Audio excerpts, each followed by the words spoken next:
एक बार हजरत ख्वाजा मोइनुद्दीन चिश्ती रहमतुल्लाह अलैहि इस्लाम का पैगाम फैलाने की नीयत से अपने कुछ मुरीदों के साथ अजमेर शरीफ के एक स्थान पर तशरीफ लाए, जिस मुकाम पर हजरत ख्वाजा मोइनुद्दीन चिश्ती रहमतुल्लाह अलैहि ने क़याम किया। वहां के करीब ही एक बड़ा तालाब था, जिसे स्थानीय हिंदू लोग अनासागर कहते थे। उस दौर में इस तालाब की बसात और पवित्रता के कारण हिंदू समाज में इसका बहुत एहतराम किया जाता था। उनका यह अकीदा था कि जो शख्स दिन भर गुनाह करने के बाद इस तालाब में गौस करता है, उसके तमाम गुनाह धुल जाते हैं। इसी वजह से वे इस तालाब को हमेशा दियों से सजाए रखते थे। कहा जाता है कि इस तालाब में हर रात दिए जलाने के लिए तकरीबन 3 मन तेल की जरूरत होती थी। तालाब की पवित्रता के कारण वहां सभी हिंदुओं को दाखिल होने की इजाजत नहीं थी। सिर्फ आला तबके के ब्राह्मण ही वहां गस्ल कर सकते थे और तालाब के पानी को छू सकते थे। उनका यह मानना था कि अगर ब्राह्मणों के अलावा कोई और तालाब के पानी को छू ले तो पानी नापाक हो जाएगा। हजरत ख्वाजा मोइनुद्दीन चिश्ती रहमतुल्लाह अलैहि और उनके मुरीद लंबे सफर से थके हुए थे। कुछ देर आराम फरमाने के बाद जब नमाज का वक्त हुआ तो ख्वाजा मोइनुद्दीन चिश्ती रहमतुल्लाह अलैहि ने हजरत बख्तियार काकी रहमतुल्लाह अलैहि को अजान देने का हुक्म दिया। हुक्म पाकर हजरत बख्तियार काकी रहमतुल्लाह अलैहि ने अजान देना शुरू किया। उस वक्त हिंदुस्तान में तौहीद का पैगाम और अजान के अल्फाज किसी ने नहीं सुने थे। जब लोगों ने पहली बार अजान के अल्फाज सुने तो उनके दरमियान हलचल मच गई। लोग अपने घरों से बाहर आकर एक दूसरे से कहने लगे, ये फकीर लोग कहां से आ गए और ये क्या पढ़ रहे हैं। अजान खत्म होने के बाद हजरत ख्वाजा मोइनुद्दीन चिश्ती रहमतुल्लाह अलैहि और उनके साथियों ने अनासागर तालाब पर जाकर वजू करना शुरू किया।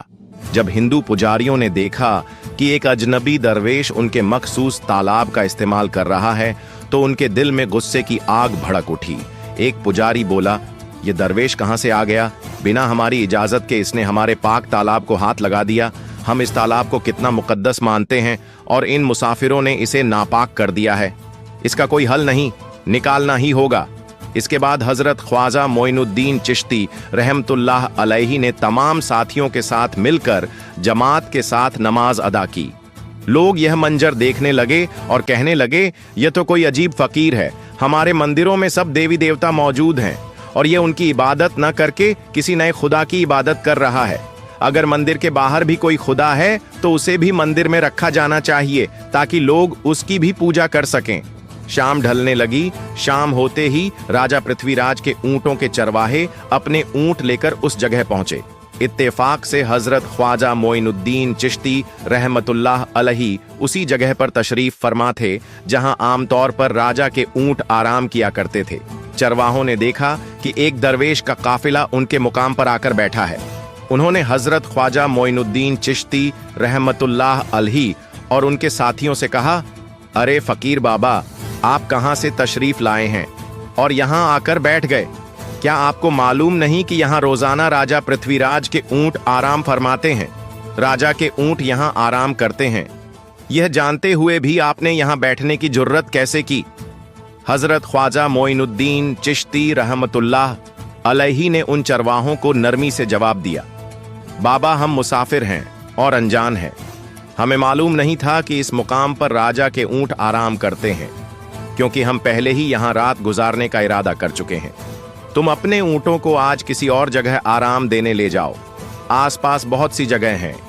हजरत ख्वाजा मोइनुद्दीन चिश्ती रहमतुल्लाह अलैहि का जवाब सुनकर पृथ्वीराज के चरवाहे बोले, फकीर की हिम्मत तो देखो, कहता है कि राजा के ऊंटों को कहीं और ले जाए और खुद यहां बैठ रहेंगे। फकीर बाबा, यह तो हरगिज मुमकिन नहीं है। राजा के ऊंट अपने ही मुकाम पर बैठेंगे। यह कहकर चरवाहों ने हजरत ख्वाजा मोइनुद्दीन चिश्ती रहमतुल्लाह अलैहि और उनके साथियों को वहां से उठाने के लिए दुर्व्यवहार करना शुरू कर दिया। हजरत ख्वाजा मोइनुद्दीन चिश्ती रहमतुल्लाह अलैहि बहुत ही सरल स्वभाव के थे। जब उन्होंने देखा कि चरवाहे दुर्व्यवहार कर रहे हैं तो उन्होंने बख्तियार काकी रहमतुल्लाह अलैहि से कहा, बख्तियार, हम यहाँ बैठकर क्या करेंगे? जब राजा के ऊंटों को यहीं बैठाना है तो रहने दो। ऊंट यहीं बैठे, हम यहाँ से जा रहे हैं। यह कहकर हजरत ख्वाजा मोइनुद्दीन चिश्ती रहमतुल्लाह अलैहि अपने साथियों के साथ वहां से चले गए। अगली सुबह जब ऊंटों को फिर से चरागाह में ले जाने का समय आया तो चरवाहे ऊंटों को उठाने की कोशिश करने लगे, लेकिन बार बार कोशिश के बावजूद वे ऊंटों को उठा नहीं सके, क्योंकि अल्लाह के वली हजरत ख्वाजा मोइनुद्दीन चिश्ती रहमतुल्लाह अलैहि ने कहा था कि ऊंट यहीं बैठेंगे। अल्लाह रब्बुल आलमीन ने उनकी यह दुआ कबूल कर ली थी और ऊंटों को आदेश दिया था कि जब तक मोइनुद्दीन चिश्ती खुद नहीं कहेंगे तब तक वे यहीं बैठे रहेंगे। इसके बाद चरवाहे ऊंटों के ना उठने का कारण जानने लगे। उनमें से एक नेक चरवाहा था जिसने कहा, क्या तुम्हें याद है कि हमने कल यहां से एक दरवेश को उठाया था? जाते जाते उन्होंने कहा था कि हम जा रहे हैं, राजा के ऊंट यहीं बैठेंगे। मुझे लगता है कि उनके कहे शब्दों के कारण ही राजा के ऊंट उठ नहीं पा रहे हैं। शायद वह कोई बड़े वली हैं या अल्लाह का कोई अवतार है। इस बात को महामहिम राजा के समक्ष रखते हैं। इसके बाद चरवाहे पृथ्वीराज के पास पहुंचे और हाथ जोड़कर निवेदन किया, महाराज, हमने बहुत कोशिश की, लेकिन आपके ऊंटों को उनके स्थान से नहीं उठा सके और उन्हें चरागाह में घास चराने नहीं ले जा पा रहे हैं। राजा पृथ्वीराज ने आश्चर्य से पूछा, क्या ऊंटों को कोई बीमारी है जिस कारण वे उठ नहीं पा रहे? चरवाहों ने कहा, महाराज, ऊंट पूरी तरह स्वस्थ है, उन्हें कोई बीमारी नहीं है। पृथ्वीराज ने कहा, तो फिर वे अपनी जगह से क्यों नहीं उठ रहे? चरवाहों ने कहा, महाराज, कल उस स्थान पर एक दरवेश बैठे थे। हमने उनके और उनके साथियों के साथ काफी दुर्व्यवहार किया और उन्हें वहां से उठा दिया था। जाते जाते उन्होंने कहा था, राजा के ऊंट यहां बैठेंगे और उठेंगे नहीं। हमें लगता है कि दरवेश की बद्दुआ के कारण ही ऊंट अपनी जगह से नहीं उठ पा रहे हैं। तब पृथ्वीराज ने हुक्म दिया, अच्छा जाओ और उस दरवेश को मेरे पास ले आओ। जब हजरत ख्वाजा मोइनुद्दीन चिश्ती रहमतुल्लाह अलैहि पृथ्वीराज के दरबार में पहुंचे तो पृथ्वीराज ने उनसे पूछा, ऐ दरवेश, आपने मेरे ऊंटों को क्यों पंगु बना दिया है? मेरे ऊंट भूखे मर रहे हैं, कृपया अपना जादू उनसे हटा ले। अगर जादू नहीं हटाया तो मेरे ऊंट भूखे मर जाएंगे। पृथ्वीराज की बात सुनकर हजरत ख्वाजा मोइनुद्दीन चिश्ती रहमतुल्लाह अलैहि मुस्कुराते हुए बोले, हे अल्लाह के बंदे, हम मुसलमान हैं और मुसलमान कभी जादू नहीं करते। तुम्हारे ऊंटों को मैंने नहीं, बल्कि इस संसार के पालनहार महान अल्लाह रब्बुल आलमीन ने बैठाया है। उनकी आज्ञा से ऊंट बैठे हैं और उनकी आज्ञा से ही उठेंगे।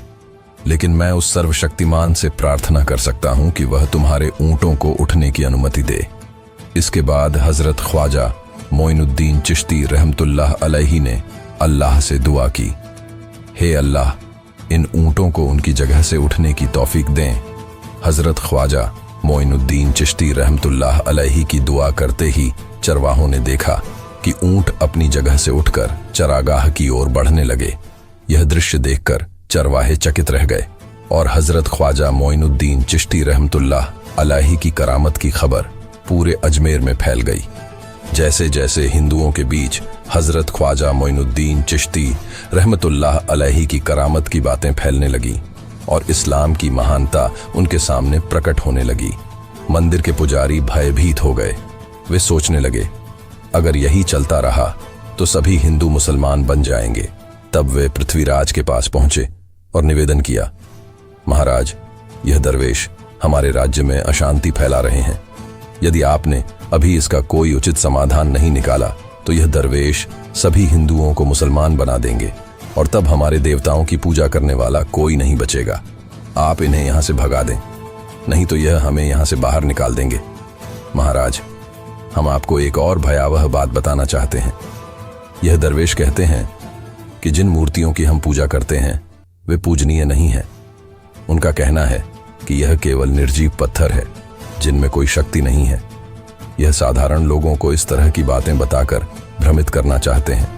सबसे आपत्तिजनक बात यह है कि यह दरवेश हर दिन 5 बार हमारे पवित्र तालाब में हाथ लगाकर उसे अपवित्र कर रहे हैं। पुरोहितों की बात सुनकर पृथ्वीराज ने हजरत ख्वाजा मोइनुद्दीन चिश्ती रहमतुल्लाह अलैहि को बुलाया। जब हजरत ख्वाजा मोइनुद्दीन चिश्ती रहमतुल्लाह अलैहि उनके दरबार में पहुंचे तो पृथ्वीराज ने कहा, ऐ दरवेश, हम देख रहे हैं कि आप गौ माता का मांस खाते हैं और हमारे देवताओं का अपमान करते हैं। हम धर्म के बारे में तरह तरह की उल्टी सीधी बातें कर रहे हैं। हम यह सहन नहीं कर सकते। हम यह भी देख रहे हैं कि आप हमारे पवित्र तालाब को अपने अपवित्र हाथों से खराब कर रहे हैं। आप तुरंत हमारे देश से चले जाएं। हजरत ख्वाजा मोइनुद्दीन चिश्ती रहमतुल्लाह अलैहि ने कहा, बाबा, हम लोग तो केवल वजू करते हैं, नहाते नहीं। अगर पूरी देह के स्पर्श से आपके तालाब का पानी खराब नहीं होता है तो केवल हमारे हाथ और चेहरे के पानी से तालाब अपवित्र कैसे हो सकता है?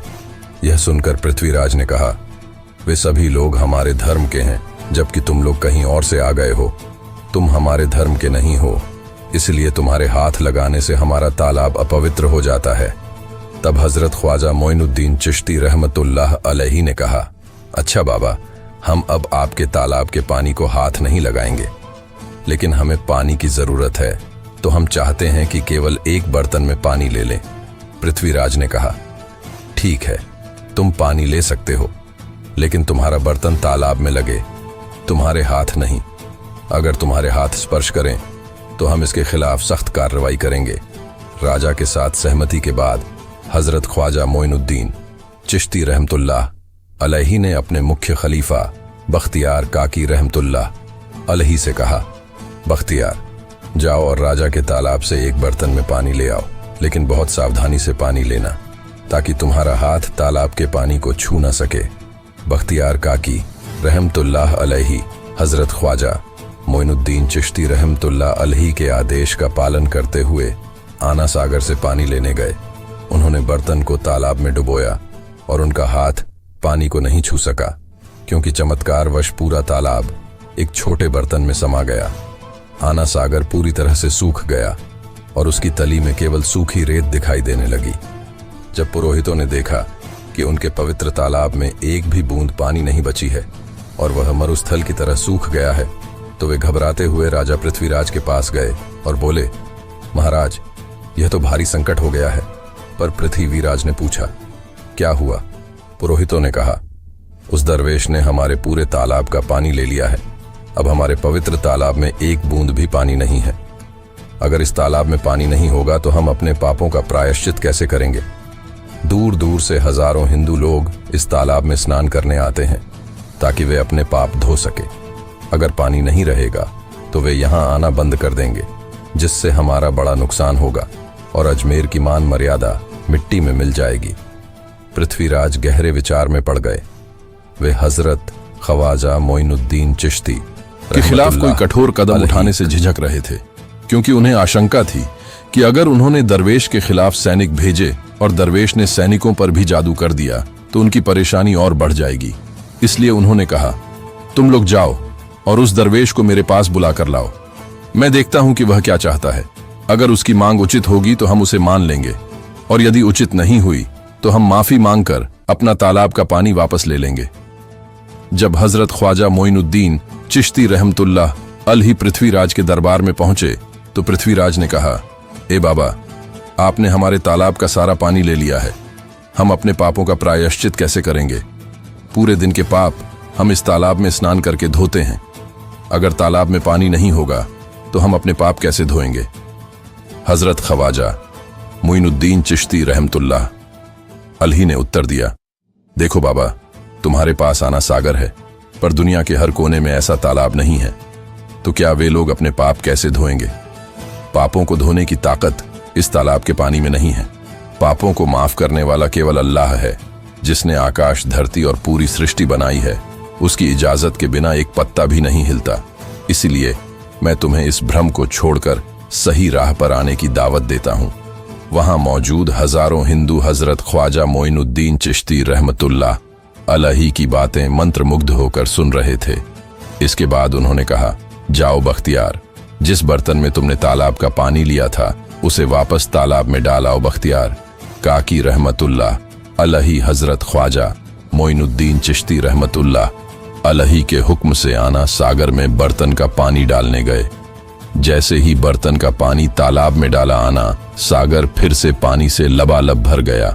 इस चमत्कार को देखकर वहां मौजूद कई हिंदुओं ने कलमा पढ़कर इस्लाम कबूल कर लिया। यह देखकर हिंदू पुरोहितों और पंडितों की चिंता बढ़ गई। वे पृथ्वीराज के पास गए और बोले, महाराज, यदि अब कोई उपाय नहीं किया गया तो सारे हिंदू मुसलमान हो जाएंगे। पृथ्वीराज ने कहा, मुझे सलाह दो, इस दरवेश का मुकाबला कैसे किया जा सकता है? पुरोहितों ने कहा, यह दरवेश एक बड़ा जादूगर है, इसलिए इसका मुकाबला भी जादू से करना होगा। हमारे बीच एक बड़े पुरोहित और जादूगर रामदेव हैं, उन्हें इसके मुकाबले में भेजे। अगर वह जादू से इसे हरा सके तो हम अपने हिंदू धर्म का गौरव फिर से प्राप्त कर सकेंगे। पृथ्वीराज ने रामदेव को बुलाकर कहा, रामदेव, मैं तुम्हें इस दरवेश को जादू से हराने की जिम्मेदारी दे रहा हूं। अगर तुम उसे हरा सके तो हम अपने धर्म का गौरव फिर से पा सकेंगे। रामदेव ने पृथ्वीराज को आश्वस्त करते हुए कहा, महाराज, आप चिंता ना करें, इस दरवेश को हराना मेरे लिए बहुत आसान है। मैं आपके समक्ष हमारे धर्म का गौरव वापस लाकर रहूंगा। इसके बाद रामदेव अपने साथियों के साथ हजरत ख्वाजा मोइनुद्दीन चिश्ती रहमतुल्लाह अलैहि के सामने मुकाबले के लिए पहुंचा। उसने कहा, मोइनुद्दीन, अगर तुम में ताकत है तो मुझसे जादू का मुकाबला करो। मैंने तुम जैसे बहुत से जादूगरों को हराया है, तुम्हें हराना तो मेरे लिए साधारण बात है। हजरत ख्वाजा मोइनुद्दीन